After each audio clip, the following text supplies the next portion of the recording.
Welcome back. I'm going to start off by saying the wall looks a little bare. We are packing up. The plan is at this point we don't have a date, but there's going to be a move. That's the plan. And so, yeah, you're going to start seeing some stuff come off the walls, and that's what's going on. So, just a little bit at a time. We do have a storage unit we're using, so yeah. Anyways, just throwing that out there in case anybody tunes in and says, "Where's everything?" So it'll be fine. All right.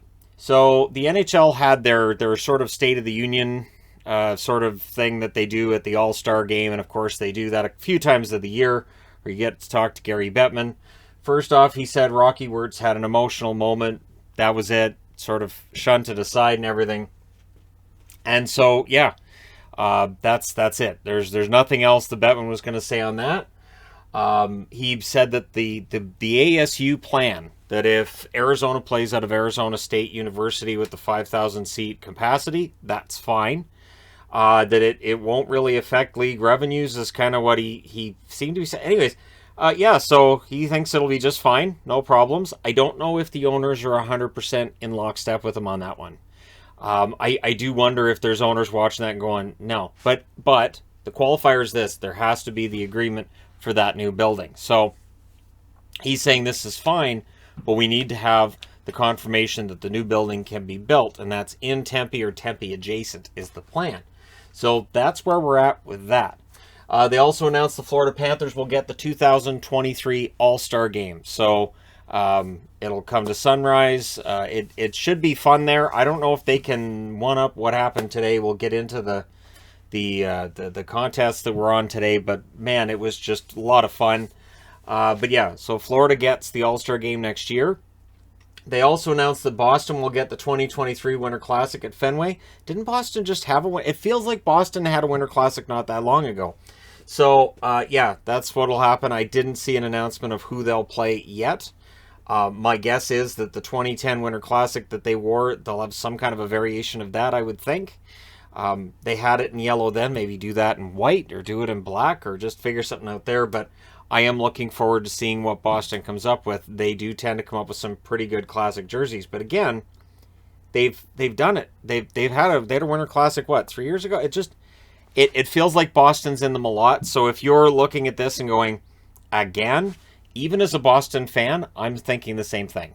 I think you need to have Winter Classics like that in Minnesota this year was great. I think there are other locations that could host a Winter Classic, and it would be an excellent host, but we'll see.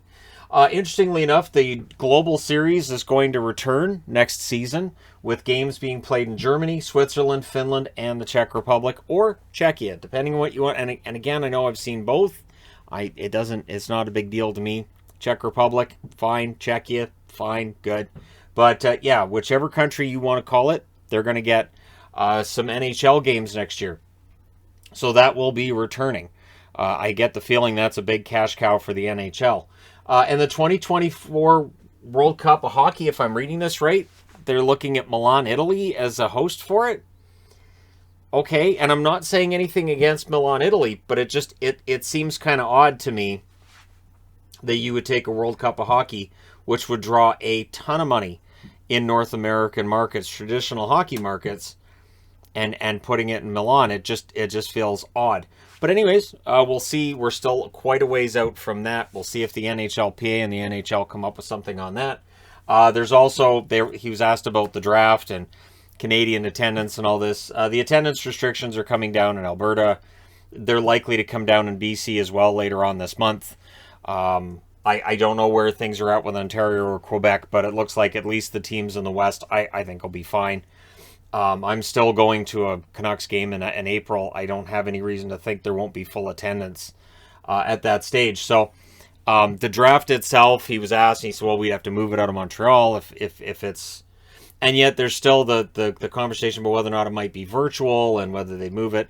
I don't think it'll be a big deal because it's in July. So odds are everything will be open and fine in July. So anyways, that being said, we'll get into the skills competition we had tonight, which was, I have to say, one of the best skills competitions I've ever seen.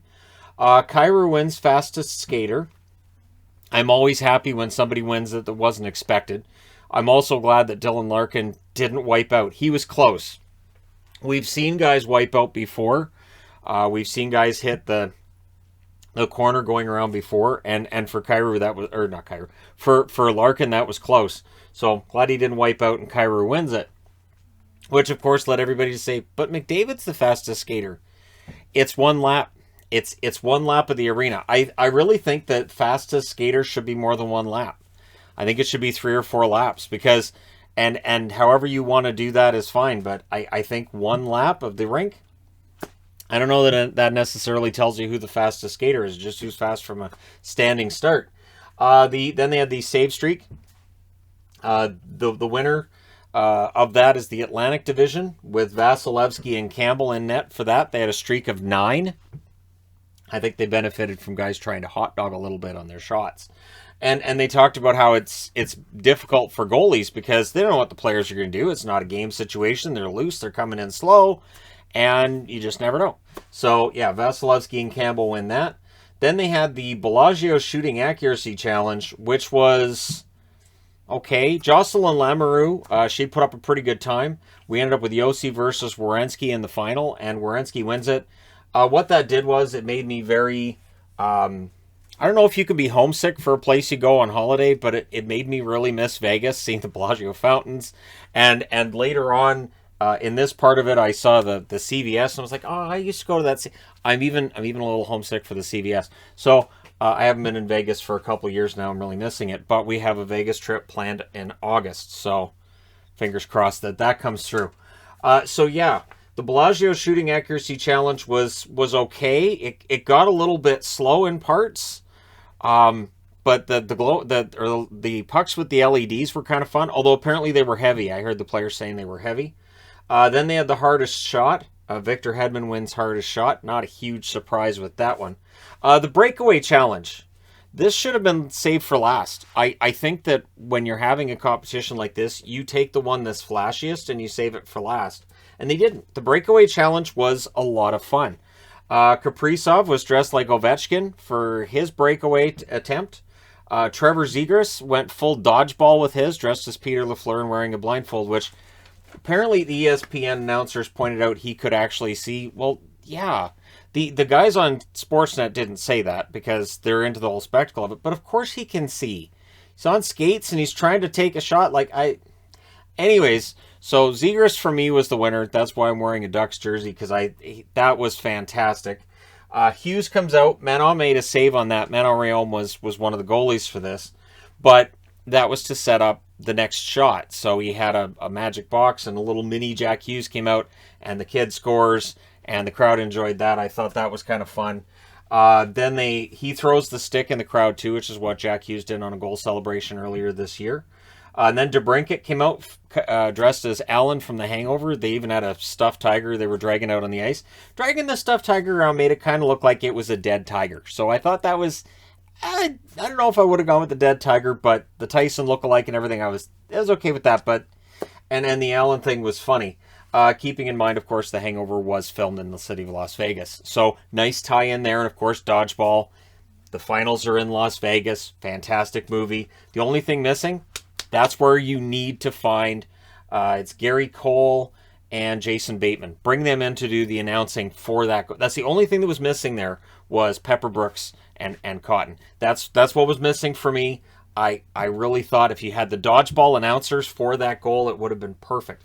And then, also, you get Carr with a touchdown. And so what's funny with this is that DeBrincat ends up putting a football into the net. They had Derek Carr out there of the Las Vegas Raiders. And John Hamm scored it a 7. So they pointed out that everybody gave DeBrincat's goal a high score except Hamm. But he's a Blues fan, and DeBrincat's from the Blackhawks. So I don't think he's allowed as a Blues fan to give a Chicago Blackhawks player a high score. And then they had Pietrangelo, and they had this weird thing with Carrot Top in the crowd. Carrot Top's always somewhere in Vegas. He just is. He's had a residency there forever. I think, and I mean the guy's built, so I would have no doubt in my mind that if he knows how to skate, he might be able to go into the hardest shot competition. Dude's built. But anyways, they had the drum line come out, The whole thing was odd. I thought the whole setup was odd. He even admitted after, Pietrangelo admitted he doesn't really have like a fancy go-to move, and he missed. As far as I could tell, he missed the shot high, and they declared him the winner because John Hamm gave him a score of 19. Now, the announcer said, well, you know, that's for the hometown. No, Pietrangelo played for the Blues. So that's why Hamm would give him the 19. He played for the St. Louis Blues, and they won the Stanley Cup in 2019. So Pietrangelo gets the 19. So I thought it was nice the way they did that. And again, they should have stopped it there. That should have been it. That should have been where it stopped, was with the breakaway challenge. I think that would have been the perfect way to end the night. They had outdoors, they had the 21 and 22, and I put right up there next to the CVS so I wouldn't forget, which is where they were shooting at cards. I actually didn't mind that too much. I thought that was kind of a fun little competition. They could do something like that next year in Florida. I mean, all the Vegas tie-ins being as there, you'd have to change it for Florida. But, I don't know, alligators, right? Do something with alligators. From what I see and from what I hear, there's an alligator for every 10 feet of Florida. So, Pavelski ends up winning the 21 and 22 challenge. He gets the queen.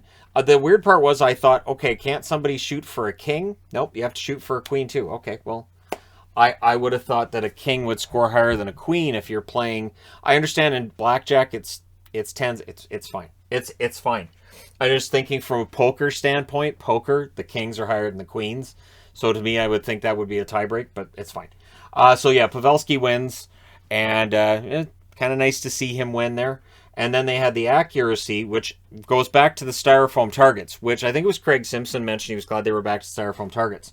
Because the other targets, I don't think were always picking up the hits.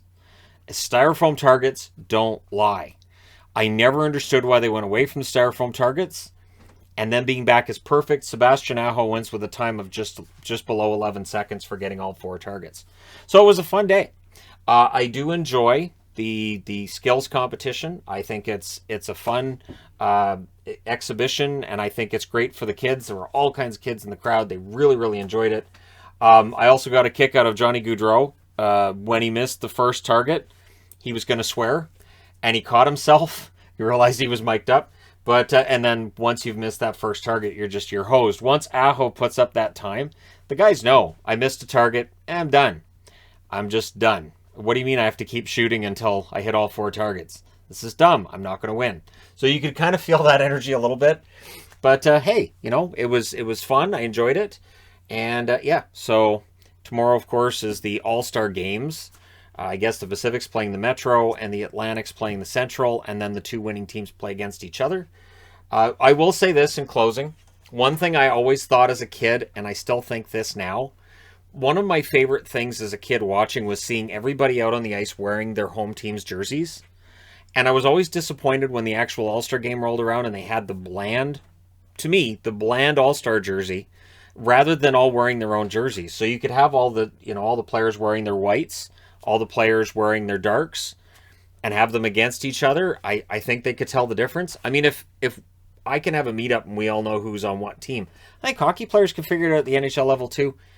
I understand why they want to sell those All-Star jerseys, but it's just something I always thought would have been fun if they actually played the game wearing their team jerseys, just darks and lights against each other. But, you know, it's just one of those things. Just a thought I had. Anyways, let me know your thoughts in the comment section below as always. Don't forget to hit like and subscribe if you're browsing your way through, you just happened upon this video. Thank you guys so much for watching, for all your support. I will talk to you again soon.